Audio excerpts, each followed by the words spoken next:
जळगावच्या भुसावळ तालुक्यामधील वेल्हाळे गावामध्ये यादवकालीन कपिलेश्वर मंदिर आहे। पण या मंदिराची पडझड होतीये, पण त्याकडे कोणीच लक्ष देत नसल्याने हा ऐतिहासिक ठेवा नष्ट होण्याची भीती व्यक्त होतीये।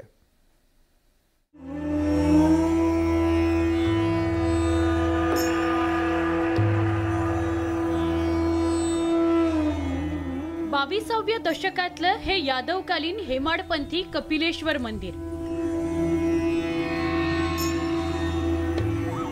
इतिहासाच्या खुणा जपणाऱ्या या मंदिराची आता पडझड होत चालली आहे। मंदिर हे कोरीव काम केलेल्या दगडाचं आहे, पण आता दगडांना तडे गेलेत। 4 स्तंभ असलेलं भव्य सभामंडप आहे आणि स्तंभावर देवी देवता आणि रक्षकांची चित्र कोरण्यात आली आहेत, पण ते कोरीव काम आता अस्पष्ट झालंय।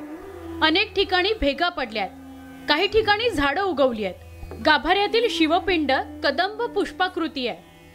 श्रीयंत्रावर महादेवाची शूळ आहे, पण हे सगळं जपलं नाही, मंदिराचा जीर्णोद्धार केला नाही तर नष्ट होईल अशी ग्रामस्थांना भीती आहे। ह्या प्राचीन मंदिराचे नाव कपिलेश्वर महादेव मंदिर असे आहे, परंतु धार्मिक क्षेत्र असूनही याकडे शासनाचा अजून पण दुर्लक्ष झालेला आहे। तरी याचा जीर्णोद्धार व्हावा अशी आमची सर्व गावकऱ्यांची अपेक्षा आहे। वर्षातल्या सगळ्यात मोठ्या दिवशी म्हणजे 21 जूनला गाभाऱ्यातल्या शिवपिंडीवर सूर्यकिरण पडतात हे मंदिराचं विशेष आहे।